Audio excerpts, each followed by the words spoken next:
चले जी, अस्सलाम वालेकुम। जी हम लास्ट क्लास में क्या पढ़ रहे थे? मॉर्गेजेस एंड चार्जेस पढ़ रहे थे। अच्छा, मॉर्गेज एंड चार्जेस क्या होता है, ये थोड़ा सा ब्रीफ सा बैकग्राउंड ले लेते हैं। जब फॉर एग्जांपल आप कंपनी के पास आप कंपनी है, आप गए बैंक के पास, आपने कहा भाई मुझे लोन चाहिए।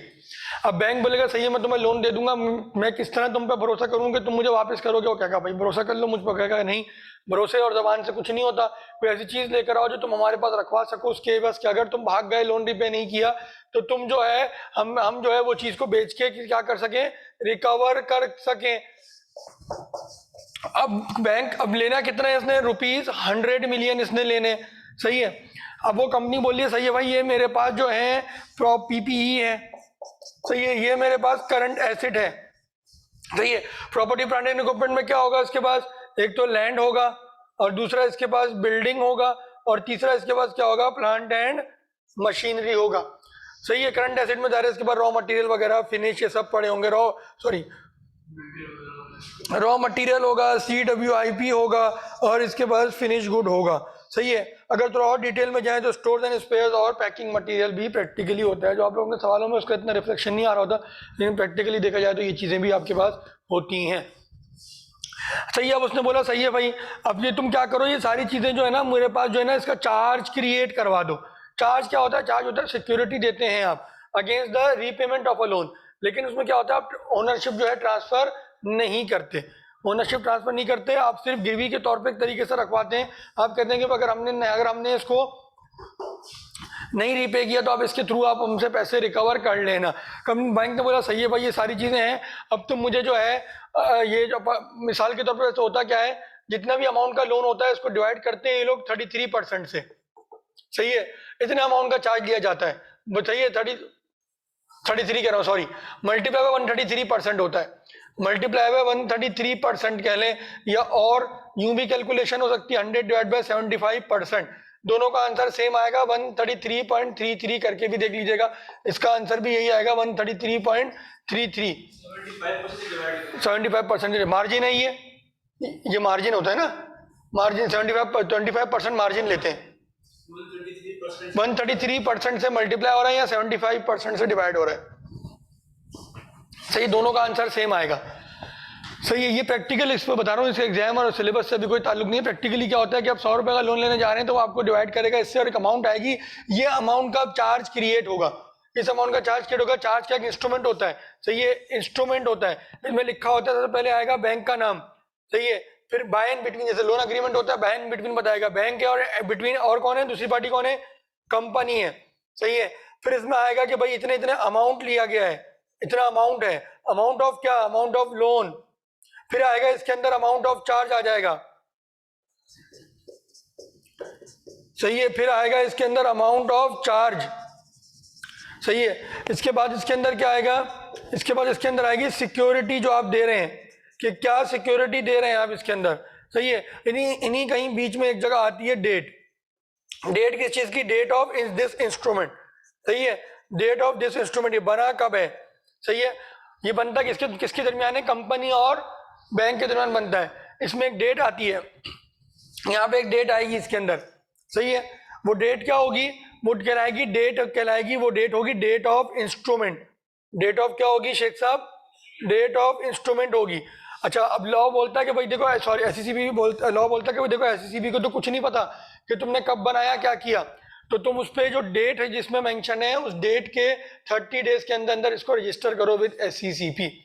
एक सेकंड, ये सब लास्ट क्लास का है, मैं पहले पूरा समझा दूं, फिर मैं आपके सवाल लूंगा, सही है। आपने सुना क्यों नहीं इसको अब तक, ये मंगल की क्लास है, तो सही है।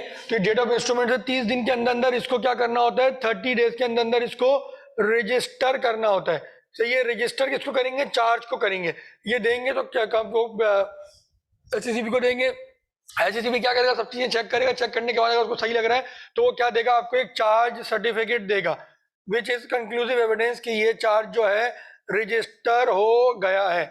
ये यहाँ तक ये पूरा चार्ज का एक प्रोसेस है, सही है। अब पूछें क्या सवाल था, नहीं, इंस्ट्रूमेंट का कोई नंबर नहीं होता, इंस्ट्रूमेंट की सिर्फ डेट होती है, इंस्ट्रूमेंट का कोई नंबर नहीं होता, हाँ चार्ज इंस्ट्रूमेंट में सिर्फ डेट हो गया। अब देखो लॉ इसमें अपने आप अपना कंट्रोल बताने के लिए कह रहा है, कह रहा है ऐसा नहीं कि तुमने 1 साल पहले जम कराए और आप आगे रजिस्टर करा रहे हो, कह रहा है नहीं, जब आप इससे बनाएंगे ये इंस्ट्रूमेंट उसके अंदर एक डेट डालो, वो डेट कहलाएगी डेट ऑफ इंस्ट्रूमेंट, और उस डेट ऑफ इंस्ट्रूमेंट से 30 दिन के अंदर अंदर आप इसको कर देंगे। अच्छा मिसाल के तौर पर अगर 1 जनवरी को ये बना है, 1 जनवरी को बनाए तो 30 दिन जो काउंट होंगे वो 2 जनवरी से होंगे, not including the day on which it is made. Incorporated नहीं, जो दिन ये बना है, जिस दिन ये बना, इनकॉर्पोरेटेड कंपनी नहीं बन रही है, चार्ज इंस्ट्रूमेंट चार्ज सर्टिफिकेट बन रहा है, तो 1 जनवरी की डेट इसके अंदर नहीं होगी। इसके अलावा जो है तो इसके बाद से जो है 30 दिन जो है वो काउंट होंगे। 30 दिन के अंदर अंदर आप जमा कराएंगे, वो आपको चार्ज सर्टिफिकेट दे देगा। चार्ज सर्टिफिकेट आ गया अब आपके पास। अब ये एक दो और बातें उसके अंदर करी थी। उसने कहा था अगर देखो इसमें ज्यादा इंटरेस्ट किसका होगा ये सर्टिफिकेट बनाने में, मुझे जवाब दो शेख साहब, कंपनी का होगा या बैंक का होगा? ज्यादा फायदा किसका, इंटरेस्ट किसका है इसमें ज्यादा? बैंक का। क्यों?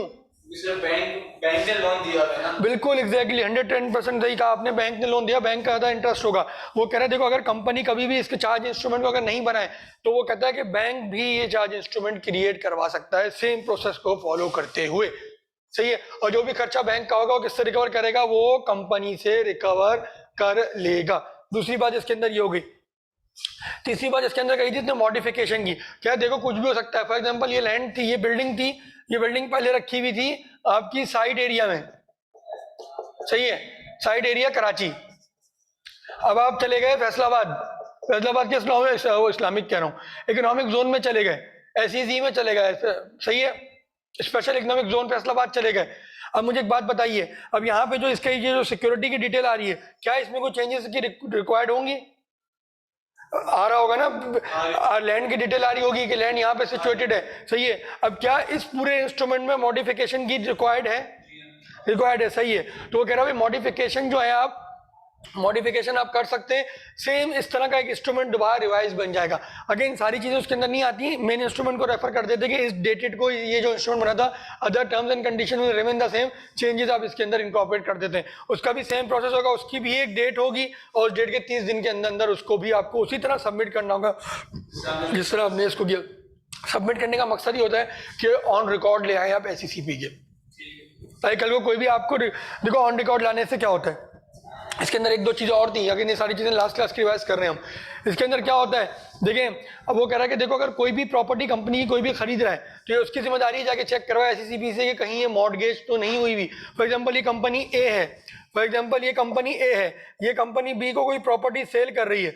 अब ये कंपनी बी जो है, कंपनी बी की जिम्मेदारी है कि SECP जाए और जाके पता करे कि क्या ये लैंड या बिल्डिंग या मॉर्टगेज तो नहीं हुई हुई, ये चार्ज तो नहीं हुई हुई। SECP बोलेगा हाँ भाई ये चार्ज हुई हुई है, आप इसको नहीं खरीद सकते। अगर उसने खरीद ली तो ट्रांसफर नहीं हो पाएगी पैसे उसके। अगर फॉर एग्जाम्पल 2 नंबर तरीके से ट्रांसफर भी हो गई, वैसे तो हो नहीं सकती लॉफुली, अगर हो भी गई तो वो कल को बेच नहीं सकता, क्यों? क्योंकि बैंक का उसके ऊपर चार्ज है। अच्छा अब अगेन नहीं, वो तो आगे आएगा। यहीं तक हमने, जितना मुझे रिकॉल हो रहा है, हमने पढ़ा था। ये सब्जेक्ट, ये चैप्टर छोटा सा चैप्टर है, इसी के इर्द गिर्द घूम रहे हैं। एक होता है फिक्स चार्ज, एक होता है फ्लोटिंग चार्ज। सिर्फ देख लो आगे से, जब इसको घर जाके पढ़ना तो इसकी क्लास लेना लाजमी। पहले आज की क्लास तो अगर आप लाइव ले रहे हो, लेकिन जो है वो वाली क्लास आज लाजमी सुन लेना, ज़्यादा बड़ी क्लास नहीं, 1.5 घंटे की क्लास है, सुन लेना और कॉन्सेप्ट रिवाइज हो जाएंगे। अच्छा देखिए, एक होता है फिक्स चार्ज, एक होता है फ्लोटिंग चार्ज। अगर आप देखो ये, अगर आप बोल रहे हो कि आपके जो 133 मिलियन जो है, ये आपके जो 133 मिलियन है, इस 133 मिलियन का चार्ज मेरे लैंड पे भी है, बिल्डिंग की भी है, प्लांट एंड मशीनरी पे भी है। आपने बोला over land of the company, over building of the company, over plant and machinery of the company, तो ये कहलाता है फ्लोटिंग चार्ज। ये कहलाता है फ्लोटिंग चार्ज। अगर आप बोलते हो कि भाई देखो ये 133 मिलियन की मेरे पास एक अलग से इन लैंड में से एक मेरे पास एक लैंड है जिसकी वैल्यू ही 150 मिलियन है, तो मैं चार्ज जो है आपको सिर्फ इस पर्टिकुलर लैंड पे दे रहा हूँ। ये तो इस वजह से फास्ट कि मैंने पढ़ाना तो नहीं शुरू किया है, ये जो लास्ट क्लास का है। हाँ ये सब लास्ट क्लास का है, अभी शुरू थोड़ी किया, रिविजन है ना, रिविजन तो फास्ट ही होगा ना। तो ये क्या कहलाया जाएगा? ये कहलाया जाएगा फिक्स चार्ज। फिक्स मतलब क्या होता है? फिक्स चार्ज में होता है आप किसी पर्टिकुलर प्रॉपर्टी या बिल्डिंग पे देते हैं। फ्लोटिंग में ये होता है आप ओवरऑल पूल ऑफ एसेट्स पे देते हैं। फॉर एग्जांपल ये कमरा है, मैं बोल रहा हूँ भाई मैंने बैंक से लोन लिया, मैंने कहा भाई ये मेरा लैपटॉप गिरवी है, ये क्या है? Fix charge. अब ये फॉर एग्जांपल यही मेरा इंस्टीट्यूट है, जितना ही कमरा है मिसाल के तौर पे, मैंने क्या बोला भाई ये मेरा मॉर्टगेज है, क्या है शेख राफे? नहीं सिर्फ ये सही। अब मैं बोल रहा हूँ कि भाई ये पूरा कमरा मेरा जो है आपके पास गिरवी है, मॉर्गेज है, ये क्या होगा? फ्लोटिंग चार्ज हो जाएगा। क्यों? ये कमरे में जो कुछ भी है वो सब चार्ज के अंदर कवर है। बिल्कुल बिल्कुल बिल्कुल, मेरे ख्याल से हमने यहीं तक पढ़ा था। फिक्स कौन सा आसान है चैप्टर, भी आसान है चैप्टर में हमको फंसा भी नहीं सकता। ये चैप्टर पहले भी इंक्लूडेड था, आज से 3 टाइम पहले निकाल दिया था। इसमें से हलवा सवाल ही आते हैं, इसमें से आप कोई मुश्किल सवाल आपसे नहीं पूछ सकता, वो बहुत से वो डेट्स वगैरह में घुमाएगा। तो जब बता कौन से charges required to be registered है, मैंने कहा था कि याद कर लीजिएगा, ये सिंपल सी बातें हैं। अब हम पढ़ रहे हैं रेक्टिफिकेशन ऑफ चार्जेस से। आज ये चैप्टर इंशाल्लाह पूरा हो जाएगा। कल हम इंशाल्लाह पास पेपर्स की क्लास पूरी डेडिकेटेड 2 घंटे की क्लास करेंगे। करके आना शिग्राफी क्लास पास पेपर। ये अजीब सा लेम एक्सक्यूज नहीं देना मुझे कि आपने ये कहा था, आपने ये कहा था। मैं तुम लोग मेरे साथ रेगुलर क्लास में, तुम लोगों के मुंह पे ऐसी बात से जज भी नहीं रही। तुम लोगों का ही फायदा है।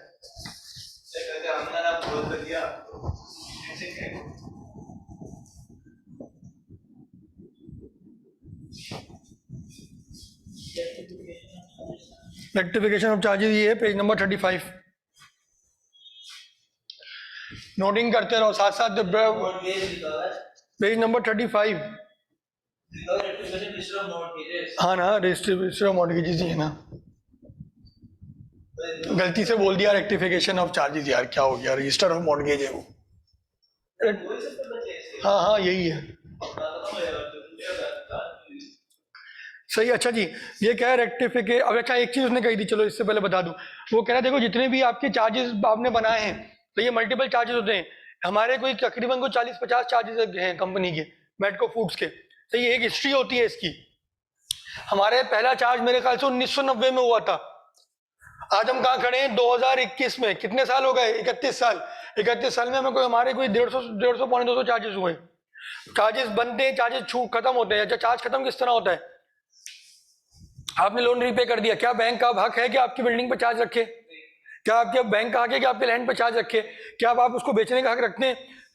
नहीं रखते। लेकिन हक क्यों नहीं रखते? रखते हैं ना। और लैंड के तो लोन को बेचने का हक रखते हैं आप उसको? कंपनी रखती है, बिल्कुल रखती है। अब देखो कंपनी करेगी क्या, ऐसा नहीं हो सकता कि डायरेक्ट बेच दे। कंपनी बोलेगी, बैंक के पास जाएगी, कंपनी बैंक को बोलेगी बैंक देखो मैंने तुम्हें सारे पैसे तुम्हारे वापस कर दिए, सही है, मैंने लोन जो है तुम्हारा रीपे कर दिया, मैंने लोन आपका रीपे कर दिया, सही है। अब आप क्या करो, मुझे एक एनओसी दे दो, नो ऑब्जेक्शन सर्टिफिकेट दे दो मुझे, ताकि मैं एससीसीबी में जमा कराऊं, अपने चार्ज को वेकेट कराऊं। वेकेट मतलब खत्म कराऊं। जब तक चार्ज वेकेट नहीं होगा तो वो बैंक के चार्ज उस पर रहेगा। अगर बैंक का चार्ज अगर उस पर है किसी भी एसेट पे, तो आप वो एसेट को सेल नहीं कर सकते। तो आप क्या बोलेंगे? बैंक बोलेगा सही है भाई, तुमने मुझे पैसा दे दिया, बिल्कुल सही बात है, तुम एक ईमानदार आदमी थे, मैं तुम्हें एनओसी दे देता हूँ। अब ये एनओसी आप लेके कहाँ जाएंगे? आप जाएंगे एससीसीबी के पास, एक फॉर्म होता है, फॉर्म आप जमा कराएंगे और आप जो है वो चार्ज को वेकेट करा लेंगे। चार्ज को क्या कराएंगे? चार्ज को आप वेकेट करा लेंगे, चार्ज को छुड़वा लेंगे। जब चार्ज वेकेट हो जाएगा तो एससीसीबी के रिकॉर्ड से हट जाएगा कि हाँ भाई चार्ज आया था और चार्ज हमारा वेकेट हो गया, फिर आप उस प्रॉपर्टी को बेच सकते हैं। आपकी अनइंकम्बर्ड प्रॉपर्टी हो जाएगी वो। चार्ज प्रॉपर्टी या इनकम्बर्ड, लॉ में एक वर्ड यूज होता है इनकम्बर्ड। इनकम्बर्ड मतलब चार्ज, सही है। जब आप उसको अनइंकम्बर्ड करने के लिए, अनइनकम्बर्ड करने के लिए आप इसको जो है वो एनओसी देंगे तो ये क्या हो जाएगा? अनइनकम्बर्ड हो जाएगी, सही है, क्लियर है।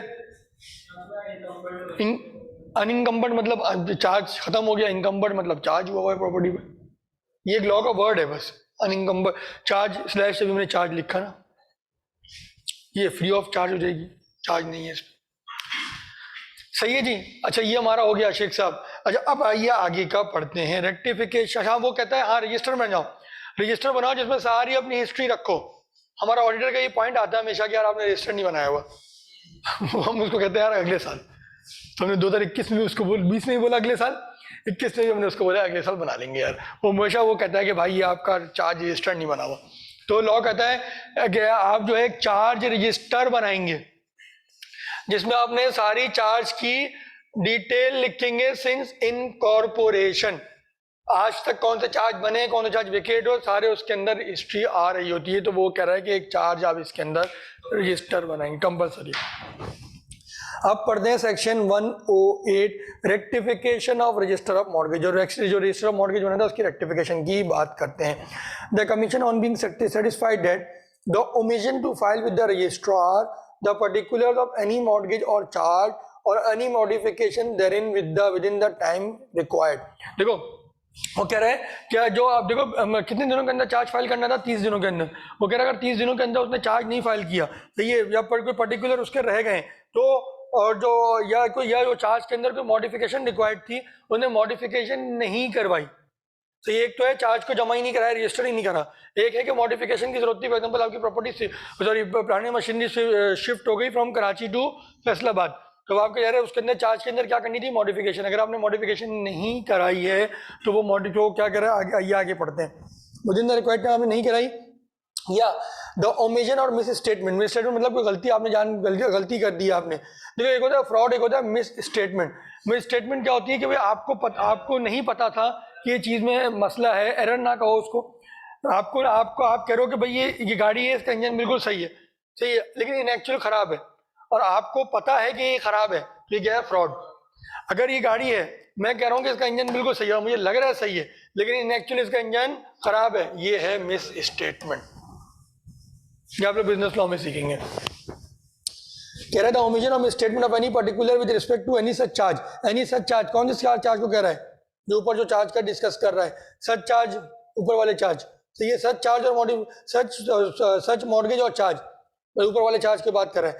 वॉज एक्सीडेंटल, अगर उसको लग रहा है कमीशन को कि जो ओमिशन ऑफ मिस स्टेटमेंट है वो पर्टिकुलर में वो क्या है, एक्सीडेंटल है, या और ड्यू टू इनएडवर्टेंस। इनएडवर्टेंस मतलब कि जानबूझ के नहीं किया, और to some other sufficient cause, और इसी तरह कोई चीज है, और is not of a nature to prejudice, इस तरह की नहीं है जो हार्म पहुंचाए। किसके पोजीशन ऑफ क्रेडिटर, बैंक की पोजीशन को हार्म पहुंचाया, शेयर होल्डर की पोजीशन को हार्म पहुंचाया, शेख साहब।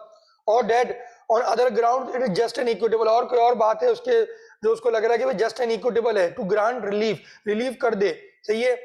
में अब क्या करेगा, देखो कनेक्शन बनाओ, बी से कनेक्ट कर रहा है तीनों पॉइंट्स को, फिर कह रहा है में ए और बी के, आप अभी नीचे वाले पैराग्राफ ए और बी दोनों के लिए, में on the application of the company और एनी पर्सन इंटरेस्टेड पर्सन, इसके अंदर कौन होगा, वेरी गुड, एक्सीलेंट, और any interested person, and on such terms and condition as seems to the commission just and experience. और कोई अगर जो है बैंक और वो क्या नाम है, बैंक और कंपनी दोनों में से कोई भी नहीं आया, फिर भी उसको लग रहा है कि भाई जस्ट एन एक्सपीरियंस है, तो क्या करेगा, order at the time for filing the required particular, कि फाइलिंग का टाइम कितना, जो 30 दिन का था, क्या करे, एक्सटेंड कर दे, या और एज द केस में be the omission of statement be rectified, या बोलेगा भाई ये मिस स्टेटमेंट और उसको जो है ओमिशन को सही कर दे, रेक्टिफाई कर दे, and may make such order as to the cost of the application as it thinks fit. जो क्रक्स इस सेक्शन का क्या है, वो कह रहा है देखो अगर आपने कोई भी चार्ज या मॉर्गेज फाइल नहीं किया राफे, सही है, या कोई ऐसी मॉडिफिकेशन थी जो आपको करानी थी आपने नहीं कराई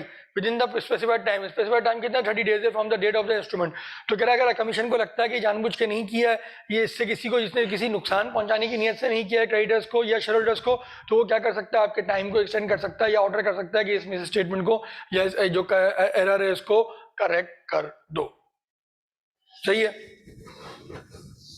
और copy of the order pass at aforesaid, जो ऑर्डर करेगा वो तो ऑर्डर की कॉपी क्या करेंगे आप, duly certified by the commission, वो जब देगा तो सर्टिफाई करेगा, सर्टिफाई मतलब अपनी सील लगा के देता है वो, सही है। और इट्स ऑथराइज्ड ऑफिसर, या तो रजिस्टर अपनी सील लगा के देगा, कोई ऐसी डॉक्यूमेंट रजिस्टर दे रहा है, ऑर्डर जो कर रहा है उस पर ये दोनों में से कोई एक चीज करेगा, ये तो कमीशन अपनी सील लगाएगा, या रजिस्ट्रार जो है अपनी कोई स्टैम्प वगैरह लगाएगा। Shall be forwarded to the concern registrar within 7 days from the date of the order. अगर कमीशन देता है तो आप रजिस्ट्रार को देंगे, अगर कोई और ऑफिसर देता है तो वो भी आप रजिस्ट्रार को जमा करा देंगे। वैसे नॉर्मली कमीशन अपनी सील ही लगा के देता है, इसमें इतने चेंजेस वगैरह नहीं आते। सर ये तो मामूली में स्टेटमेंट अगर होगी तो ऐसा करना पड़ेगा। हाँ, अगर उसने फ्रॉड किया और फिर फ्रॉड में तो नहीं ना, फिर क्यों अलाउ करेगा, वो सजा देगा उसको, वो कोर्ट में पेनल्टी लगेगी ना उसके ऊपर। एज द केस में भी डिस्कस करेंगे, डिस्कस करेंगे, वो फैसला करेगा। देखो देखो जो चीजें यहाँ मेंशन नहीं है ना लॉ के अंदर, तो एससीसीपी एक्ट से रेफर करेगा कि वो क्या एक्शन ले सकता है कंपनियों में। एससीसीपी एक्ट में भी उसके बाद पावर्स होंगी, या उसके बाद और भी डेलीगेटेड पावर्स होंगी, तो ये वो डेलीगेटेड पावर्स के थ्रू या तो कोर्ट केस करेगा, जो भी अपना इस तरह करके अपना एक्शन को वो करेगा तो कोई बड़ा फाइन लगा देगा या कोई कोर्ट केस कर देगा आप पे, इस तरह की कोई भी चीज वो कर सकता है। यहाँ वो बात हो रही है कि जहाँ पे कंपनी की गलती नहीं है, कंपनी ने जानबूझ के नहीं किया। But the commission extended time for the registration of mortgage or charge, the order shall not prejudice। वो जो ऑर्डर जो है अगर एक्सटेंड कर रहा है टाइम 30 दिन से बढ़ा के फॉर एग्जाम्पल 60 दिन कर दिए, 45 दिन कर दिए, तो क्या होगा? The order shall not prejudice, वो ऑर्डर जो है हम उसको किसी हार्मफुल नहीं होना चाहिए, सही है, shall not harm any rights, सही है, acquired in respect of the property concerned prior to the time when the mortgage or charge is actually registered। दोबारा पढ़ो, एक दफा इसको पढ़ो फिर मैं समझाता हूँ।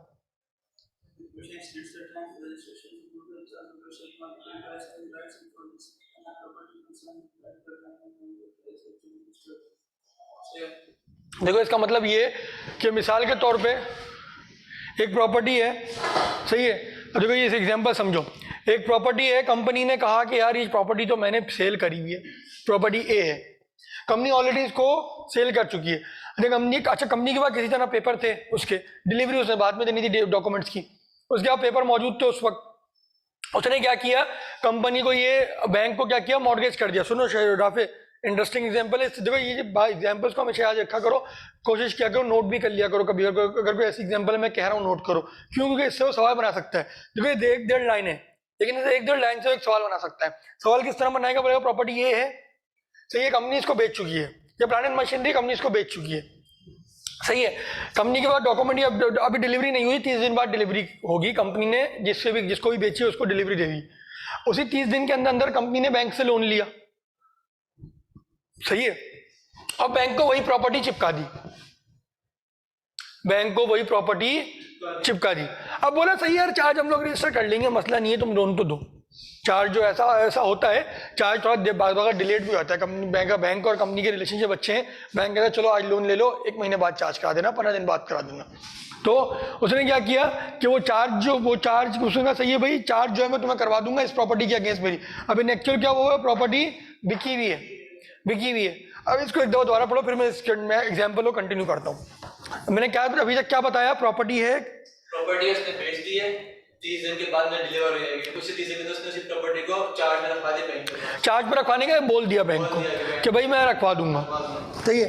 अब क्या कह रहा है इसमें, the order shall not prejudice any rights acquired in respect of the property concern prior to the time when the mortgage और चार्ज इज एक्चुअली रजिस्टर्ड, सही है। देखो कह रहा है, देखो लॉ कह रहा है कि ये अब ये प्रॉपर्टी ये भी किसका है, मिस्टर ए का, मिस्टर बी का हक है, मिस्टर बी को उसने बेच दी, सही है, मिस्टर बी का हक है इस प्रॉपर्टी पे। वो कह रहा है देखो अगर ये चार्ज के लिए प्रॉपर्टी आई उसके पास, तो ये जो इस तरह का कोई भी ऑर्डर है जिसमें उसने मॉर्गेज नहीं कराया था, मॉर्गेज नहीं कराया, देखो ऊपर ऑर्डर किस चीज पे दे रहा है, वो डिले पे दे रहा है ना, कि भाई मॉर्गेज आपने नहीं कराया, मैं डिले का टाइम दे देता हूँ। जब उसको लगेगा कि हाँ भाई कोई भी ऐसी चीज इसने नहीं करी जिससे कोई फ्रॉड हो या कोई जानबूझ से कर रहा है, किसी के शेयर होल्डर या क्रेडिटर के राइट को नुकसान हो रहा हो, तो वो बोलेगा सही है टाइम एक्सटेंड करता हूँ, उसको करा लो, सही है। अब यहाँ पे क्या हो रहा है कि वो कह रहा है देखो मिस्टर अगर यहाँ ये वाली प्रॉपर्टी अब अगर एससीसीपी के पास जाएगी, एससीसीपी वो लॉ कहता है कि देखो एससीसीपी जो है इसके राइट को हार्म नहीं कर सकता, ऐसा नहीं कि इस चार्ज को रजिस्टर होने नहीं दे सकता, ऐसा नहीं कह सकता कि सही है, बैंक को बोले कि भाई ये भाई तुम जो है चार्ज रजिस्टर करना चाहे ना, चाहिए करा लो, टाइम हो गया कोई बात नहीं, एक्सटेंड करता हूं मैं, टाइम करा दो, नहीं, लॉ कह रहा है इसके राइट को आप जो है हार्म नहीं होने दे सकते। इससे एक सवाल आ सकता है 5 नंबर का, और बच्चा 99% बच्चा नहीं समझ पाएगा सवाल कहाँ से आया। अगर ऐसा होता है कि चलो फॉर एग्जांपल जब चार्ज नहीं होता तो प्रॉपर्टी जो मिस्टर है प्रॉपर्टी चार्ज बनाएगी, फिर बैंक क्या बोलेगा पैसों को, तो क्या अगर चार्ज नहीं होता तो, सॉरी दोबारा बोलो, ट्रांसफर हुआ ना, सिर्फ बोल रहे थे कि भाई ये चार्ज हटा देंगे उसको, ठीक है, उस प्रॉपर्टी को चार्ज हटा देंगे कि मिस्टर बी का राइट है उसके ऊपर, चार्ज नहीं हटाएंगे, चार्ज तो कराया ही नहीं था ना, उसने बोला करा देंगे 1 महीने बाद, नहीं ना, मैं कह रहा हूँ मिस्टर बी का राइट था उस प्रॉपर्टी के ऊपर, आपने बोला एससीसीपी उस चार्ज का राइट जो चार्ज ए ने रखवाया था बैंक के पास, नहीं रखवाया था ना, यही तो है सारा गेम। ऊपर ऑर्डर किस चीज पे दे रहा है वो, डिले ऑफ व्हाट, चार्ज ना, delay of submission of charge या रजिस्ट्रेशन ऑफ चार्ज, तो चार्ज कहाँ से क्रिएट हो गया, इसके अंदर चार्ज तो क्रिएट ही नहीं हुआ ना, समझे। देखो यहाँ हो क्या रहा है, देखो ये ऊपर जो कह रहा है, देखो अभी देखो जो जरा तुम ना ये पहली लाइन से लेके ये 5 लाइनें शुरू की पढ़ो जरा जोर से, हाँ हाँ यहाँ से The commission on being satisfied that the omission to file with omission to file मतलब नहीं कराया, सही है। the particulars of any mortgage or charge or any modification therein within the time required or the omission within the time required कितना होता है, reason. सही है। आगे The omission of a statement of any particular with respect to any such mortgage or charge was accidental or due to inadvertence or to some other sufficient cause or is not of a nature to prejudice the position of prejudice मतलब क्या होता है, harm अबे 4-5 दफा बता दिया, क्या हो गया मेरे दोस्त, लिखो ना इसको कहीं अपने पास। प्रेजुडिस का मतलब हार्म होता है। or shareholders of the company or that on other grounds it is just and equitable to grant relief. हाँ मी आगे On the application of the company or any person interested and on such terms and conditions as seem to the commission just and expedient, order that the time for filing the required particulars be extended, और सही है, extend कर देगा time को, 30 दिन ज्यादा कर देगा कर देगा 30 दिन से ज्यादा, क्योंकि पर्टिकुलर वगैरह कोई चीज नहीं जमा कराई है तो वो करा देगा कि भाई करा दो बाद में।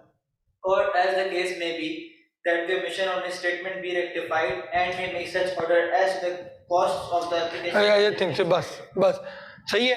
अब समझ में आया ऑर्डर किस चीज का ही है, delay उसको जो है चार्ज डिले वगैरह जो हो रहे हैं। रेगुलर एक्सटेंड क्लास अगेन इसमें कोई पर्टिकुलर भी हो सकता है, फॉर एग्जांपल उसने कोई प्रॉपर्टी के डॉक्यूमेंट जमा कराने थे, प्रॉपर्टी के डॉक्यूमेंट जमा नहीं कराए, तो एक्सटेंड कर देगा। चार्ज रजिस्टर हो गया लेकिन प्रॉपर्टी के डॉक्यूमेंट जमा नहीं कराए, दोनों सिचुएशन हो सकती है इसके अंदर। एक तो चार्ज इटसेल्फ भी रजिस्टर्ड नहीं किया, एक क्या है चार्ज रजिस्टर कर लिया लेकिन इनकम्प्लीट चीजें। अब फॉर एग्जांपल आप प्रॉपर्टी के डॉक्यूमेंट आपने रखवाने थे, उसके बाद आपने प्रॉपर्टी के डॉक्यूमेंट नहीं रखवाए तो वो भी आप रखवा सकते हैं। क्लियर है? अब ऑर्डर किस चीज का है, एक्सटेंशन का, सही है। अब ये जो एग्जांपल मैंने समझा समझ गया, अब दोबारा समझाता हूँ।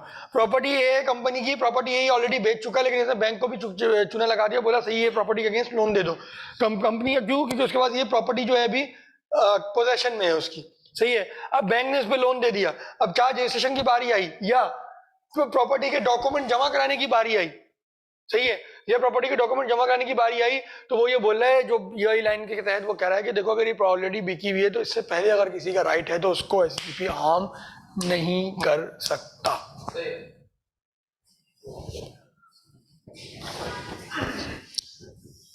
अब आगे क्या कह रहा है, सेक्शन 109 में कह रहा है company to report satisfaction of the charge. Satisfaction of the charge मतलब खत्म हो गया, जो मैं उस वक्त पढ़ा रहा था। अब आइए उसको पढ़ते हैं, वेकेट किस तरह होता है चार्ज। कंपनी टू रिपोर्ट, अच्छा यहाँ पे ज्यादा इंटरेस्ट किसका होगा वेकेशन में, चार्ज को वेकेट कराने में ज्यादा इंटरेस्ट किसका होगा, कंपनी का होगा। वेरी गुड, क्यों, कंपनी पैसे दे रही है ना, पैसे तो दे रही है और तो उसकी प्रॉपर्टी गिरवी भी है। बिल्कुल, उसकी प्रॉपर्टी गिरवी है। वो बोलेगा भाई मैं पैसे भी दे दिए, अब मैं प्रॉपर्टी क्यों गिरवी रखवाऊं, मुझे वापस चाहिए अपनी प्रॉपर्टी। जब आप लीज पे अगर गाड़ी लेते हैं तो आप क्या करते हैं, प्रॉपर्टी की उसके डॉक्यूमेंट किसके पास है, बैंक के पास। जैसे ही आप पैसे देते हैं तो प्रॉपर आप बोलते हैं भाई लाओ मेरा प्लीज मेरे वापस करो ताकि मैं अपने नाम पे कराऊं, अब तुम्हें क्यों दूं, वही वाली बात वो कहेगा मैं तुम्हें क्यों दूं। आइए, company to report satisfaction of the charge. A company shall give intimation to the registrar, intimation मतलब इन्फॉर्म करेगा in the specified manner, अरे फॉर्म होता है उसके थ्रू करेगा, of the payment or satisfaction in full of any registered mortgage or charge within a period of 30 days from the date of such payment or satisfaction। देखो इसमें दो बातें लिखी हैं, of the payment or satisfaction in full, सही, अभी full की बात हो रही है, बल्कि आगे मेरे ख्याल से हाफ की बात होगी। देखते हैं इसको, पढ़ते हैं। अभी तक हमने क्या पढ़ा कि अगर कंपनी ने कोई भी पैसा वैसा दे दिया है बैंक को तो क्या करेगा, रजिस्ट्रार को इन्फॉर्म करेगा कि भाई मैंने दे दिया, कितने दिनों के अंदर, 30 दिन के अंदर from the date of payment. Very good, excellent. The registrar shall on the receipt of above intimation issue a notice to be sent to the holder of the mortgage और charge calling upon him to show notice within such time not exceeding 14 days. अब देखो payment करी इसने bank को, company ने bank को payment करी, सही है, बैंक को इसने कितने दिन पेमेंट करी, पेमेंट किस दिन करी शेख साहब, 1 जनवरी। सिंपल रखते हैं, अज्यूमिंग एवरी मंथ है 30 डेज, हमारे एग्जांपल में यही है, क्योंकि एग्जाम में नहीं करना ये, एग्जाम में दिन गिन लेना।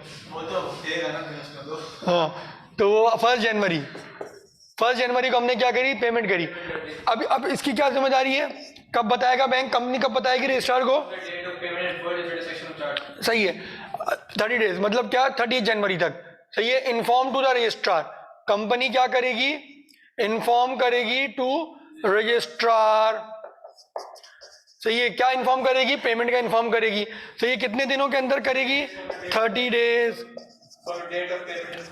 सही है, फ्रॉम डेट ऑफ पेमेंट। सही है, अब इसके बाद क्या कह रहा है भाई, देखो जब इसने ये इन्फॉर्म कर दिया रजिस्ट्रार को, अब रजिस्ट्रार की क्या जिम्मेदारी है, वो बैंक से पूछेगा। सही है, बैंक को लेटर लिखेगा, बैंक को बोलेगा भाई तुम्हें कोई एतराज तो नहीं है, क्या इसने बाकी पेमेंट कर दी है तुम्हें, क्या हम इस चार्ज को वेकेट कर दें। सही है, तो प्रैक्टिकली जो है हम बैंक के एनओसी जमा कराते हैं, बैंक से नो इश्यू सर्टिफिकेट लेते हैं और वो दे देते हैं, लेकिन जो लिखा हुआ है हम उस पर बात करते हैं अभी।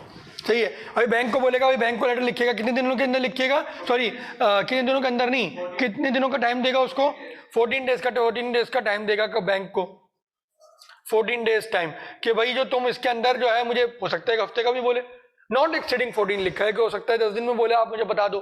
सही है, ये बैंक करेगा। सबसे पहले क्या, कंपनी ने बैंक को लोन वापस कर दिया, कंपनी पहुंचेगी रजिस्ट्रार के पास, रजिस्ट्रार को बताएगी विद इन 30 डेज। रजिस्ट्रार क्या करेगा, रजिस्ट्रार का जैसी इंटीमेशन है, रजिस्ट्रार बोलेगा चलो मैं बैंक से कंफर्म करता हूँ, उसको लेटर लिखेगा, उसको कितने दिन देगा, मैक्सिमम 14 डेज देगा कि वो बता दे उसको।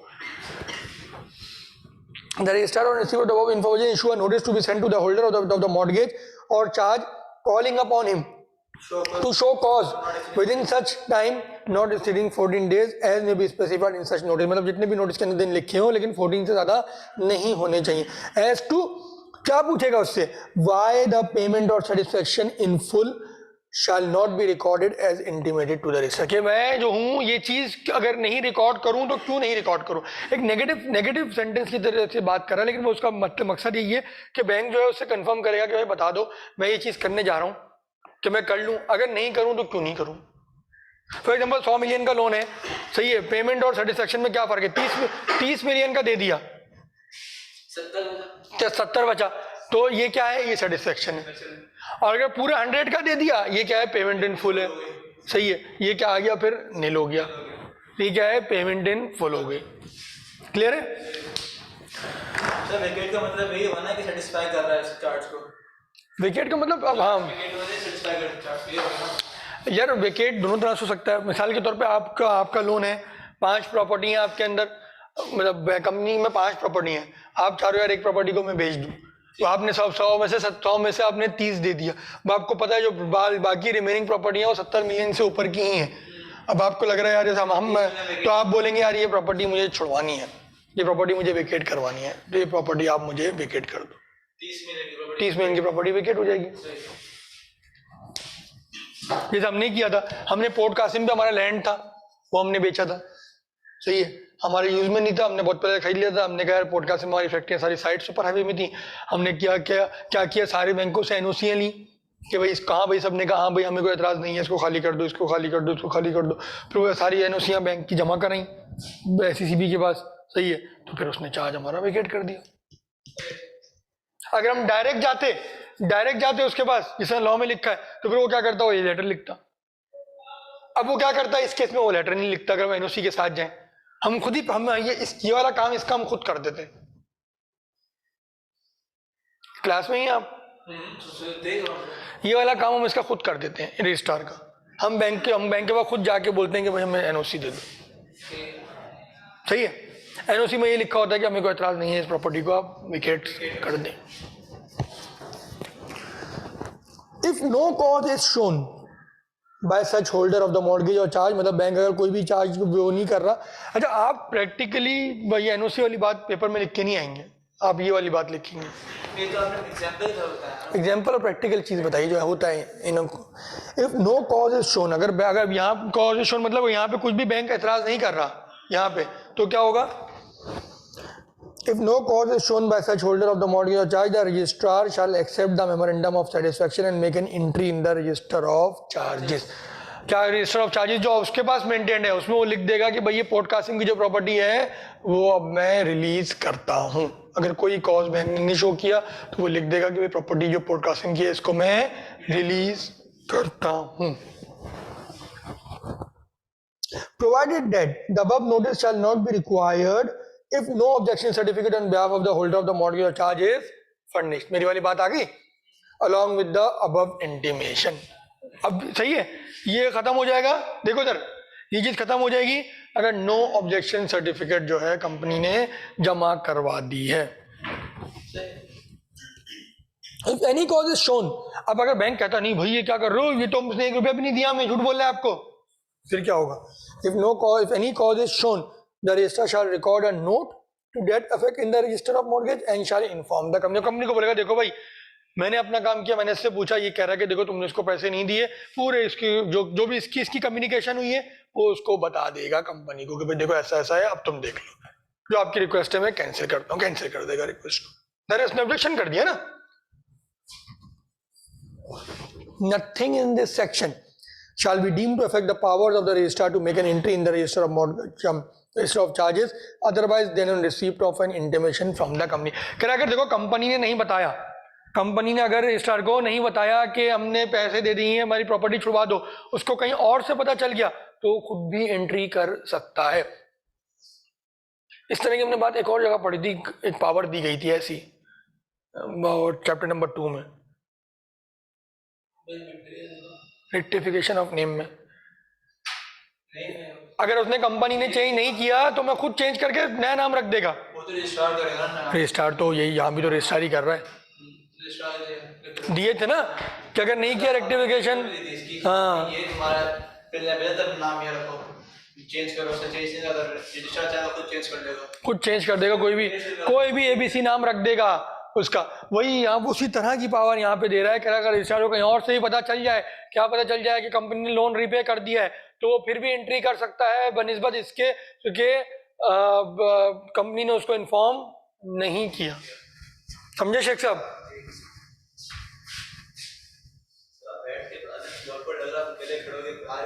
यार बैठ के कैसे पढ़ा सकता हूँ मैं? बैठ के मैंने कभी पढ़ा ही नहीं.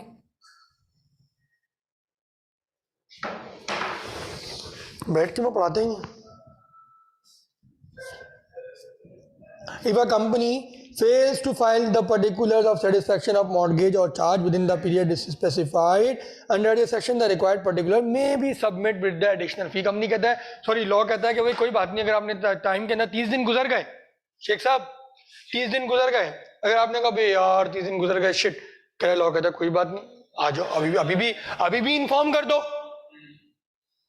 एडिशनल फी दे दो, एक एडिशनल फी कर दो. इन्फॉर्म करना इससे तो लाजमी है कि आपकी प्रॉपर्टी जो वहाँ पे चार्ज के अंदर आ रही है ना एससीबी के पास, तो आपको इन्फॉर्म करोगे तो खत्म होगा ना वो चार्ज उस प्रॉपर्टी पे से. क्लियर है? ये सेक्शन रीड करो, ये सेक्शन रीड करो और मुझे बताओ कोई भी चीज अगर नहीं समझ में आ रही तो.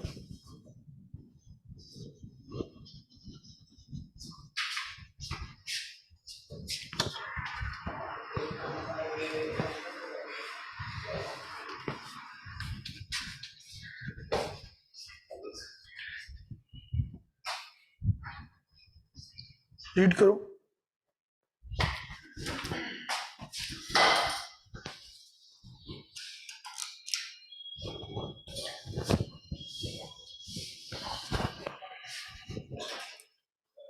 तो चाय को बोल दो.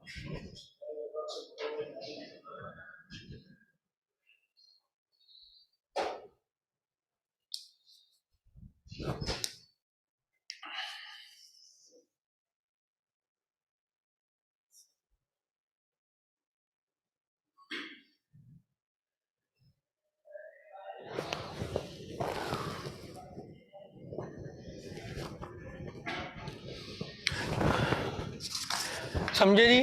सबसे पहले हमने पढ़ा rectification of register of mortgage. वो कह रहा है अगर कोई ऐसी चेंजेस है जो आपको करनी थी, रेक्टिफिकेशन थी, मॉडिफिकेशन थी, आपको करनी थी, आपने नहीं करी, सही है, और रजिस्टर को लगता है कि हाँ यार इसे जानबूझ के नहीं किया है, गलती से हो गया इससे, तो वो आपको एक टाइम को एक्सटेंड कर सकता है. लेकिन वो टाइम को एक्सटेंड करने का मतलब ये नहीं है कि अगर कोई प्रॉपर्टी पे किसी और का पहले से राइट था चार्ज होने से पहले, तो उसके राइट को कोई भी अफेक्ट उसका नहीं होगा. फिर क्या पढ़ा? Company to report satisfaction of charge. तो ये कंपनी कह रहे हो, कंपनी की जिम्मेदारी है कि 30 दिन के अंदर अंदर कोई भी अगर पेमेंट करता है बैंक को, तो वो इन्फॉर्म करे किसको? रजिस्ट्रार को, कमीशन को, रजिस्ट्रार को इन्फॉर्म करे सॉरी, कि मैंने इतनी पैसे की पेमेंट कर दी, अब मेरा इतना अमाउंट का चार्ज जो है वेकेट कर दे. कह रहा है अगर वो नहीं करता तो 30 दिन के अंदर अंदर कोई बात नहीं, एडिशनल पैसों के जरिए भी वो कर सकता है. अब कंपनी जब करेगी इन्फॉर्म तो एससीबी क्या करेगा, वो आगे बैंक को बोलेगा कि देखो मैं इतनी की रिक्वेस्ट आई है, मैं इसका चार्ज वेकेट कर रहा हूँ, अगर तुम बताओ कर दूं, अगर नहीं करूं तो क्यों नहीं करूं। सही है। अगर वो बोलता है कि सही है कर दो, तो फिर वो कर देगा। अगर वो बोलता है नहीं करो, रीजन बोलता है, तो फिर वो बिल्कुल। और अगर वो कहता है कोई ऑब्जेक्शन शो करता है, तो फिर वो क्या करेगा, कंपनी को बता देगा कि देखो इसने ही ऑब्जेक्शन शो करा है। हाँ, चार्ज सर्टिफिकेट की नहीं करते वो रजिस्ट्रेशन की करते हैं। रजिस्ट्रेशन के 30 दिन के इसमें लिखा हुआ नहीं है कुछ। First agency account within 30 days लिखा हुआ है।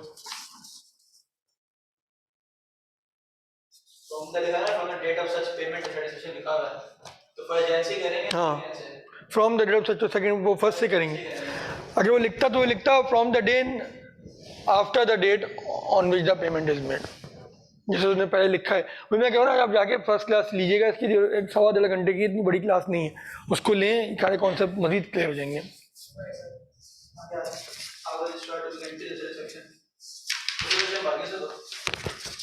दो सेक्शन बाद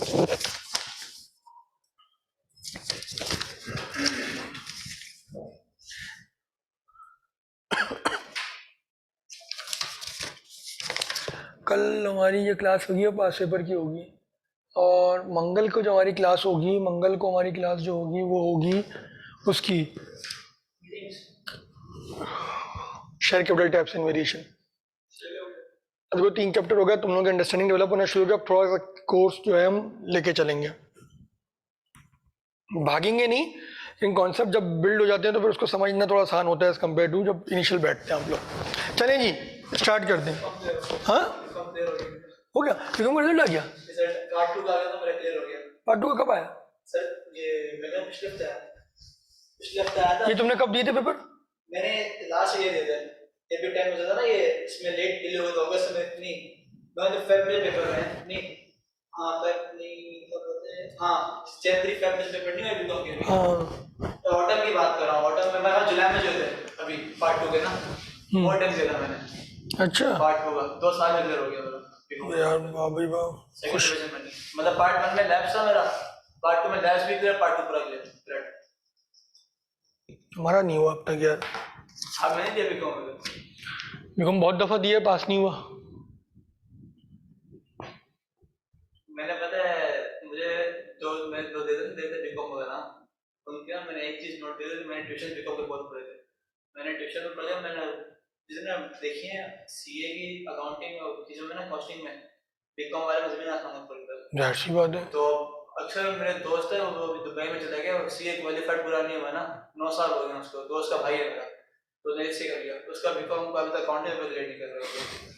उसने बाहर आ रही बोला वैसे ही तो नौकरी मिल गई दुबई में उसका, वैसे भी अकाउंटिंग क्लियर नहीं हो गया था उसका बीकॉम का।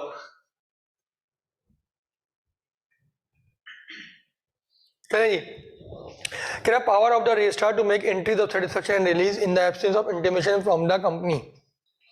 इसमें ये कह रहा है कि भाई देखो, जो है अगर रजिस्टर को कहीं और से कोई भी बात ऐसी पता चल जाए कि भाई हाँ भाई कंपनी ने इसके पैसे दे दिए, तो वो जो है अपनी मर्जी से भी अपने पास जो उसका रजिस्टर मेंटेन है उसमें एंट्री कर सकता है, सिवा वो डिस्पाइट ऑफ द फैक्ट कि कंपनी ने उसको इन्फॉर्म नहीं किया। इन्फॉर्म क्या नहीं किया? कि हमने इसकी पेमेंट कर दी है। The registrar may, on evidence being given to his satisfaction with respect to any registered charge. Registered charge का क्या मतलब है? यहाँ पे चार्ज रजिस्टर्ड हुआ ना, मतलब जो बैंक ने चार्ज सर्टिफिकेट दे दिया उसको, बैंक में चार्ज सर्टिफिकेट चार्ज होगा ना कंपनी का बात है कि भाई रजिस्टर्ड चार्ज क्या होता है? मतलब जो प्रॉपर्टी चार्ज वगैरह फाइल है उसने रजिस्टर्ड है। इंस्ट्रूमेंट बनाया मैंने, फिर इंस्ट्रूमेंट बनाया, उसमें आपने इंस्ट्रूमेंट किसने बनाया?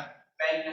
बैंक ने क्यों बनाया? सिर्फ बैंक ने बनाया? बैंक कंपनी दोनों का होगा। सही है, फिर उसमें आपको वाली डेट ऑफ चार्ज वेरीफाइड होगी। सही है, वेरीफाइड मतलब वेरीफाइड मतलब कि इस दिन चार्ज सर्टिफिकेट बन गया था, ये डेट ऑफ चार्ज सर्टिफिकेट बन गया था। चार्ज सर्टिफिकेट जो है ना, चार्ज सर्टिफिकेट का बन गया था, मतलब बन गया है, इशू हो गया ना। चार्ज इंस्ट्रूमेंट चार्ज जो लफ्जों में बहुत ख्याल रखना, ये पूरे 5 में से 0, 5 में से 5 का सवाल हो जाता है बाज़ वक़्त। नहीं मैं तुमसे पूछ रहा हूँ, या फिर सही बन गया? नहीं भूलो नहीं, जवाब दो मेरा। फिर फिर उसमें आपने जो प्रॉपर्टी वगैरह डाली तो ये चार्ज इंस्ट्रूमेंट बन गया। फिर जो आपने चार्ज इंस्ट्रूमेंट जो प्रॉपर्टी रखी होती है वैसे आपने बिल्डिंग रखा है सही है, वो पूरा चार्ज इंस्ट्रूमेंट ही हो गया ना। फिर उसके बाद चार्ज इंस्ट्रूमेंट के बाद जो आप पेमेंट्स कर रहे होते हो पेमेंट कौन सी पेमेंट? चार्ज की कि जो नहीं है सारे बदन जो आपने 1.7 चार्ज रजिस्टर का क्या मतलब है, मैं ये बताऊं मुझे। चार्ज रजिस्टर का क्या मतलब है? सेटिस्फाइड हो चुका हो, सेटिस्फाइड हो गया तो रजिस्टर्ड कैसे हुआ? मतलब कुछ इस सवाल के registered of charge, registered charge का क्या मतलब है?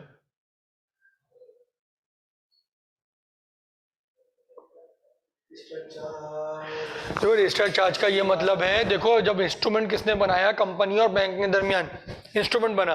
देखो एसईसी भी कहता है कि मुझे तो नहीं बना, तुमको इंस्ट्रूमेंट बना के बैठे हो, मुझे क्या पता तुम एक इंस्ट्रूमेंट बना के बैठे हो। तो वो ये बोलता है कि देखो जो इंस्ट्रूमेंट बनाया है ये किसके लिए बनाया है, चार्ज करने के लिए। तो बोला भाई इस इंस्ट्रूमेंट को जो है रजिस्टर करवाओ मेरे पास, 30 दिन के अंदर from the date of instrument उसको रजिस्टर कराओ। अब वो रजिस्टर आप कराएंगे तो वो एक सर्टिफिकेट देता है कि किस चीज़ की सर्टिफिकेट देता है, कि रजिस्ट्रेशन ऑफ चार्ज की सर्टिफिकेट देता है कि आपने इस बैंक और इस कंपनी की तरफ बिटवीन एक चार्ज क्रिएट हुआ जो इतने अमाउंट का था और मैं इसको इस डेट पे रजिस्टर करता हूँ। ये है रजिस्ट्रेशन ऑफ चार्ज। फिर जब कंपनी उसको पे कर देगी पैसे को तो कंपनी रिक्वेस्ट करेगी कि भाई वो जो आपने चार्ज जो रजिस्टर किया था उसको वेकेट कर दो।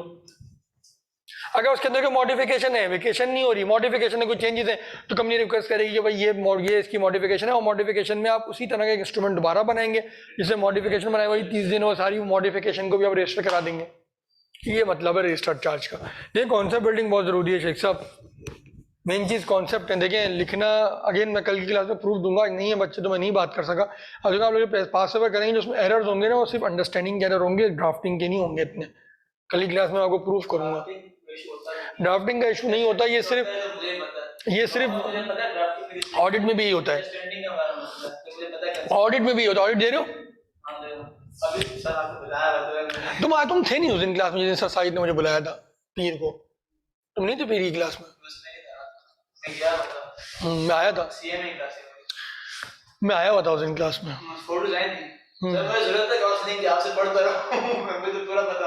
नहीं मैंने उसमें एग्जांपल दी थी। मैंने कहा था देखो पढ़ने हमेशा याद रखो कि थ्योरी पेपर्स है ना इसमें अंडरस्टैंडिंग के इशू होते हैं, सब्जेक्ट सब उसमें नहीं होते ड्राफ्टिंग के। मैंने 2 मिसालें दी थी। मैंने एक मिसाल ऑडिट से दी थी, एक मिसाल लॉ से दी थी। लॉ से मिसाल तो तुमने करी थी, तुम मेरे साथ पहली क्लास में मौजूद थे, हमने एक पास पेपर किया था। ऑडिट, हाँ ऑडिट वाली मैं मिसाल देता हूँ। अक्सर वो कहता है कि यार एक ऑडिट फर्म है, ABC क्लाइंट उसको मिल गया, यही वो ऑडिट करने जा रही है, प्लानिंग फेज में है, बताओ क्या स्टेप्स होंगे। प्लानिंग फेज में है, बताओ क्या स्टेप्स होंगे। कभी देखा इस तरह का सवाल प्लानिंग फेज का? प्लानिंग फेज मतलब IS 200 और 300 से सवाल होते हैं, इसके जवाब होते हैं। बच्चे के जहन में वही होता है, सुन लो ना, सुन लो अभी। जो बच्चे के जहन में वही 500 की सीरीज होती है, वही टेस्ट ऑफ कंट्रोल, वही टेस्ट ऑफ डिटेल, वही सब्सिक्वेंट इवेंट, वही रिलेटेड पार्टी, वो सारे स्टेप्स लिख के आ जाता है। टेस्ट ऑफ कंट्रोल करेंगे, टेस्ट ऑफ डिटेल करेंगे, रिलेटेड पार्टी के चेक करेंगे, सब्सिक्वेंट इवेंट का चेक करेंगे। और वो घर आता है जब एग्जाम से पहले सबके अंदर एक कीड़ा होता है, क्या नंबर कितने आ जाएंगे कम से कम, वो 8 नंबर का सवाल है, उसने कहा यार इसमें मरे से मरा 6 तो आ ही जाएंगे यार, सही है 2 क्या, उसमें वो 0 देता है इतना बड़ा। क्यों? क्योंकि आपने मिस जज किया, आपने पूरा सवाल को क्यों आपने सवाल को क्यों मिस जज किया? क्योंकि आपने सब्जेक्ट को ही मिस जज किया, हमने सब्जेक्ट को ही सही नहीं समझा। प्लानिंग फेज में आप कैसे एग्जीक्यूशन फेज का लिख के आ सकते हो? वही तो प्लानिंग में कैसे होता है, वो तो 500 की सीरीज है, वो तो आप बैठ गए, आपने टेस्ट, अब आप अगर ऑडिट को परफॉर्म कर रहे हो, वहां पे TOC वो इसे तो बात की कहानी है। वो कह रहा प्लानिंग फेज है, बच्चा ये लिख के आ गया। ऑडिट में फेल होने का रीजन ही यही होता है, चाहे वो CA फाइनल हो, CA इंटर हो, आप क्वेश्चन को गलत अंडरस्टैंड करते हैं। यही मसला लॉ में होता है, गलत क्वेश्चन को गलत अंडरस्टैंड क्यों करते हैं? क्योंकि आपने सब्जेक्ट को अंडरस्टैंड नहीं किया हुआ होता। वही मैं सब्जेक्ट में नहीं घुसा, मैंने जैसे एग्जांपल दी थी, वो जो प्लानिंग फेज से है आप लिख के एग्जीक्यूशन फेज का आ रहे हैं। आपको यही मसला लॉ में होता है, यही मसला सेम चीज लॉ में होता है। लॉ की अंडरस्टैंडिंग अच्छी करें, वरना ये पेपर आपको रुलाएगा। आपको पता होना चाहिए कब क्या चीज लिखनी है, कब क्या चीज वो बोल रहा है। मैं जो पूरा चैप्टर का एक स्केच बनाता हूँ, इसी वजह से स्केच बनाता हूँ कि आपको पता चले कि इस चैप्टर में उन्हें पढ़ना क्या है। तो ये चीज पे प्लीज फोकस करें। अंडरस्टैंडिंग इतनी अच्छी करेंगे, कम प्रैक्टिस से भी पास हो जाएंगे। आपकी अंडरस्टैंडिंग पूरा आप 10 साल के पास कर ले, आप पास नहीं हो सकते। हाँ लॉग में 3 टाइम दिया था मैंने, उनमें मुझे अब रट्टा लग रहा है, याद कर रहा हूँ, पेपर सॉल्व कर रहा हूँ, वैसे मैंने पासवर्ड को गो थ्रू कर लिया। पासवर्ड आपको याद हो गए होंगे। वही अब मैं वो लिख रहा हूँ वेरीफाई, तो मैंने ये जज करा था कि शायद कंसेप्ट में मेरा इशू आ रहा है, मैं रिपोर्ट नहीं कर पा रहा। बोले मुझे अपने ड्राफ्टिंग में कॉन्फिडेंस है, ड्राफ्टिंग का यार मैं मान ही नहीं सकता, एक इंटरमीडिएट का बच्चा जो 12 साल पढ़ के आया है, ओ लेवल्स का बच्चा जो 13 साल पढ़ के आया है, वो कैसे एक अंग्रेजी का जुमला नहीं लिख सकता। मैंने नहीं, जैसे उस दिन मुस्तफा ने एक फंड मारा था, सच कंपनी, याद है मैंने टोका था, मैंने उस क्लास में एग्जांपल दी, मैंने कहा एक बच्चे ने इस तरह लिखा, मैंने कहा ये ड्राफ्टिंग एरर है, ये अंग्रेजी का मसला है। सच कौन सी कंपनी, तुम इस क्वेश्चन का जवाब का स्टार्ट ही सच कंपनी से कर रहे हो, ये ड्राफ्टिंग एरर है। ये ड्राफ्टिंग एरर यूं खत्म हो जाता है, देखो आइंदा से वो सच कंपनी नहीं लिख के आएगा, तुम देख लेना, अब कल ये सॉल्व करेगा ना, ये सच कंपनी नहीं लिखेगा, एक दफा करेक्ट हो गई, खत्म। और लॉ में तो एसएमआर के तो काम ही नहीं, कहाँ है एसएमआर, दिखाओ मुझे कहीं लिखा है एम इज, कहाँ है, होते ही नहीं इतने काम इसकी अंग्रेजी अलग होती है, इसमें तो वो ही शी इट वाला एसएमआर वाला इतना काम ही नहीं है, मतलब उसकी वर्डिंग अपनी। कोई देखो एक सेंटर ऐसा मैं नहीं मान सकता कि 100 बच्चे बैठे और 90 कह रहे हैं मेरा ड्राफ्टिंग का इशू है, और 90 का ड्राफ्टिंग का इशू मैं नहीं मान सकता, 90 में से 4 6 7 8 का ड्राफ्टिंग का इशू होगा, जेन्युइन ड्राफ्टिंग इशूज। इसे अपार्ट फ्रॉम दैट कुछ नहीं होता, आप अपार्ट फ्रॉम ड्राफ्टिंग के इशूज नहीं होते, आप अंडरस्टैंडिंग के इशू, इंशाल्लाह कल हम इस पर मजीद बात करेंगे, सब आज इस चैप्टर को खत्म करते हैं। तो शेख साहब जो है आप सब्जेक्ट की अंडरस्टैंडिंग बढ़ाएं, आपने 2 साल के पास पेपर कर लिए, सब्जेक्ट की अंडरस्टैंडिंग अच्छी इनफ है, जो तुम इतने सारे पेपर का जो तुमने बल्ली उठाई हुई, तुम 3-4 सब्जेक्ट्स को टारगेट करो, और 3-4 सब्जेक्ट्स को टारगेट इसी तरह करोगे, इनकी बड़ी वीआईपी अंडरस्टैंडिंग होनी चाहिए तुम्हें, और तुम कम से कम चीज़ों में फिर तुम कब पास कर सकते हो। 2-3 सब्जेक्ट तुम्हारे पास हो गए, तुम्हारी बहुत बड़ी अचीवमेंट है, लेकिन अगर तुम्हारी अंडरस्टैंडिंग अच्छी नहीं है, तो तुमने सब्जेक्ट को टारगेट नहीं किया हुआ कि इन सब्जेक्ट को मुझे टारगेट करना है पास करने में, तो फिर जो तुम्हारा जो है मसला होगा। फिर सब्जेक्ट की understanding is the key, specially in मैंने नोट पता है क्या, मैंने बोला मैंने टैक्स जो दिया है ना, उसमें बोला ड्राफ्ट, उसमें तो थ्योरी कांसेप्ट आते हैं, थ्योरी मैं टैक्स पीरियड में पास हुआ, कोई कांसेप्ट है टैक्स का डिस्कस करते हैं उसमें। देखो बात ये नहीं, मैं ये थोड़ी कह रहा हूँ कि आपको कॉन्सेप्ट बनाने ही नहीं आते या आपको पढ़ना ही नहीं आता, मैं सब्जेक्ट की पर्टिकुलर किसी सब्जेक्ट में जिसमें आपको मसला हो रहा है, तो वो मसला ये होता है, ड्राफ्टिंग नहीं होता। तो शुक्र चलें आपको मेरी बात रियलाइज तो ही शुरू की क्लासेस में।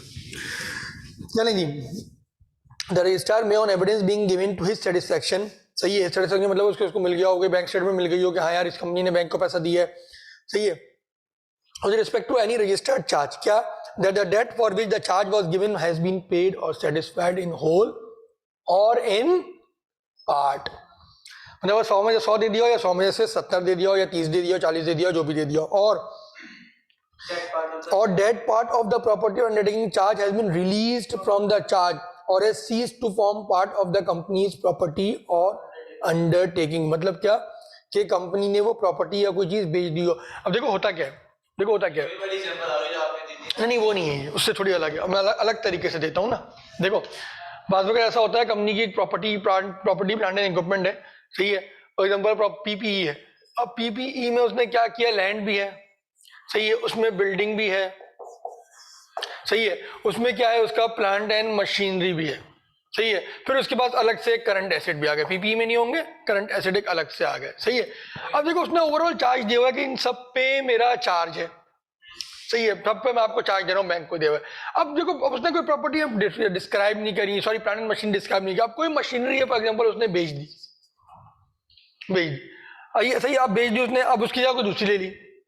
अब नॉर्मली फ्लोटिंग चार्ज में क्या होता है, जरूरत नहीं होती हर चाह के आप उसको इन्फॉर्म करें, क्यों, जो फ्लोटिंग चार्ज आपने ओवरऑल एसेट्स पे दिया हुआ है, लैंड और बिल्डिंग के अलावा आप जो प्लांट एंड मशीनरी और करंट एसेट पे उसको इन्फॉर्म नहीं करते, क्योंकि एक चीज आती है, एक चीज आती है, आप ऐसा थोड़ी कि रॉ मटेरियल उठाना इशू हो रहा है, रॉ मटेरियल इशू हो रहा है, सीडब्ल्यूआईपी बन रहा है, सही है, फिर वो फिनिश गुड बन रहा है, फिर वो सेल हो रहा है, सही है, फिर वो अब क्या आप हर इशूएंस पे उसको बताएंगे, चार्ज वेकेट कराएंगे, चार्ज मॉडिफाई कराएंगे, नहीं कराएंगे, क्योंकि रॉ मटेरियल इशू हो रहा है, तो क्या हुआ, परचेज भी तो हो रही है, सही है। बस ये इन पूरे की जो करंट एसेट की फिगर है वो एक अमाउंट ऑफ चार्ज से नीचे नहीं आनी चाहिए, as long as amount of charge से ऊपर है तो कोई मसला नहीं है, नीचे नहीं आनी चाहिए, सही है। तो बाबा वक्त क्या होता है, अपनी प्लांट मशीन आपने भेज दी, अब उसको पता चल गया, सही है, कि यार ये आपने भेज दिया, आपकी कंट्रोल है उसमें नहीं है, तो फिर वो उस अमाउंट तक का आपको जो है वो जो है इसमें जो है क्या कर सकता है, एंट्री कर सकता है सेटिस्फेक्शन की, आया इनके और बैंक की डीलिंग हो चुकी है, उसको पता चल जाए कि देखो ये बैंक को उन्होंने पैसा दे दिया और इसके अगेंस्ट उन्होंने ये वाली प्रॉपर्टी बेच दी, तो वो अपनी नॉलेज के बेस पे भी एंट्री कर सकता है। वो बाउंड नहीं है कि कंपनी जब तक बताएगी तो एंट्री करेगा, कंपनी के बताए बगैर भी वो एंट्री कर सकता है। That part of the property or undertaking charge has been released from the charge or has ceased to form part of the company's property or undertaking। सही है, या तो रिलीज हो गई है, बैंक ने रिलीज कर दिए, या वो जो है उसने बेच दिए। सही है। Enter in the register of charges a memorandum of satisfaction. Satisfaction किस चीज का, कि भाई इन होल और in part of the fact, सही है, that part of the property और undertaking has been release from the charge. अपनी खुद से वो एंट्री कर देगा, इसमें लिख देगा भाई ये जो है रिलीज हो गई है, ये प्रॉपर्टी या अंडरटेकिंग किससे, चार्ज से रिलीज हो गई है, और cease to form part of the company's property undertaking, या तो कंपनी ने प्रॉपर्टी और अंडरटेकिंग बेच दी। आई थिंक दोनों में फर्क क्या है, has been release from the charge और सीज टू एग्जिस्ट में, सीज टू हैव में क्या फर्क है? रिलीज फ्रॉम द चार्ज तो एक इसको आपने चार्ज से हटा दिया, और from part of the company's property cease हो गई, यानी आपने बेच दिया, नहीं कंपनी नहीं बन गया। एक में कंपनी के पास है, एक में कंपनी के पास नहीं है। सही है, आपने चार्ज चेंज कर दिया ना, आपसे फ्लो चार्ज रखवा दिया, वो आ गया रिलीज फ्रॉम चार्ज, और सीज टू फॉर्म पार्ट तुमने बेच दिया। सही है, आपने चार्ज तो छुड़वा दिया, मतलब जो भी लोन वोन रिपे कर दिया बैंक को, लेकिन और उसको प्रॉपर्टी को बेच भी दिया आपने। Notwithstanding the fact that no intimation has been received by him from the company, despite of the fact कि उसको किसी ने कंपनी ने नहीं बताया, फिर भी वो क्या कर सकता है, मेमोरेंडम ऑफ सेटिस्फैक्शन डाल सकता है। किन दो केसेस में कि उसको पता चल जाए, सेटिस्फाई हो जाए वो के रिलीज हो गई है, या तो cease to become part of the company's property or undertaking।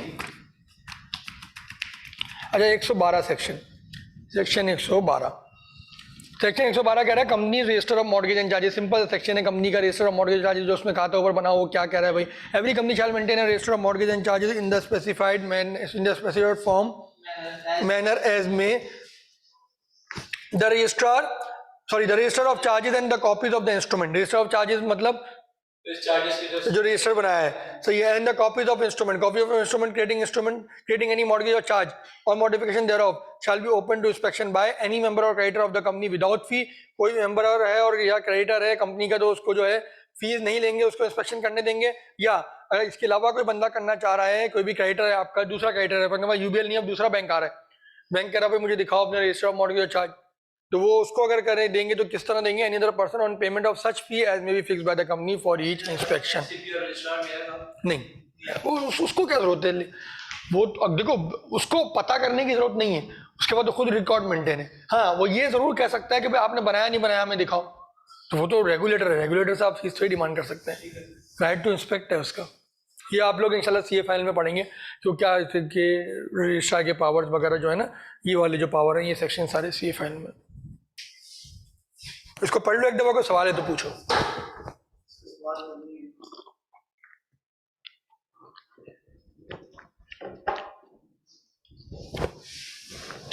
कोई सवाल? इसके पास पेपर ही बहुत सिंपल है। देखो पास पेपर जो है आज आपके दो काम है, एक तो जो आप लेक्चर का पहले लेक्चर है चार्ज और मॉर्गेज का, वो निपटाना है। क्या हुआ? आज आपके दो काम है, एक तो आपने जाते के साथ इसको सुनना है, इसको सुन लें, क्योंकि आपने ताज़ा आज सुना हुआ है, इसको सुन लें। ही आज देखो आसान, देखो हमेशा एक चीज़ याद रखो राफे, बाकी बच्चे भी जो इसको सुनते हैं, देखिए हमेशा याद रखो कि जो आसान चीज़ें ना वो आपने करनी है सही। पेपर 100 नंबर का किसी को भी नहीं आता होगा, पेपर 100 नंबर का, और पेपर पास करने के लिए 100 नंबर का आना जरूरी भी नहीं है। आपने उसको क्वालिटी नंबर करके 70 भी दे दिए, आपको पास करेगा। अभी तो आप लोग बहुत नए हैं, सीए में बच्चे हैं, अभी कम पेपर्स दिए, जब इंशाल्लाह आगे पहुंचेंगे, जब आप लोग सीए क्वालिफाई कर जाएंगे, आखिरी स्टेजेस में होंगे, तो आपको चीज़ होगी आप लोगों का लाजमी कि ऐसा पेपर भी गुजरा होगा आपके अपने साथ प्रैक्टिकली, जिसमें आपने बहुत कम नंबर का किया होगा, 70-75 आपको लग रहा होगा नहीं यार ये तो पास ही नहीं होगा, और आप उस पेपर में पास होंगे, देन आपको आई कैप का प्रूफ होगा कि यस आई कैप के लिए क्वालिटी मैटर करती है, क्वांटिटी मैटर नहीं करती। सही है। दूसरी बात कि आती हुई चीज़ कभी गलत नहीं करके आना। एक 5 नंबर का सवाल है, उसने स्ट्रेट पूछा है आपको, सिर्फ सिनेरियो को आपने ढालना है अपने एक सेक्शन के अंदर, तो आपने वो 5 में से 5 लेने। वहाँ अगर आप 5 में 3, 2.5 इस तरह की गड़बड़ करते आओगे, एक 2 नंबर छोड़ते जाओगे, पास होने के चांसेस प्रोबेबिलिटी कम होती जाएगी। Number 2 point. सही है। और नंबर थ्री ये कि क्या बोल रहा था मैं, नंबर 3 क्या थी, नंबर 3 ये कि यार देखो क्वालिटी के मैं जो है मजीद एक्सपेंड करता हूँ उसको।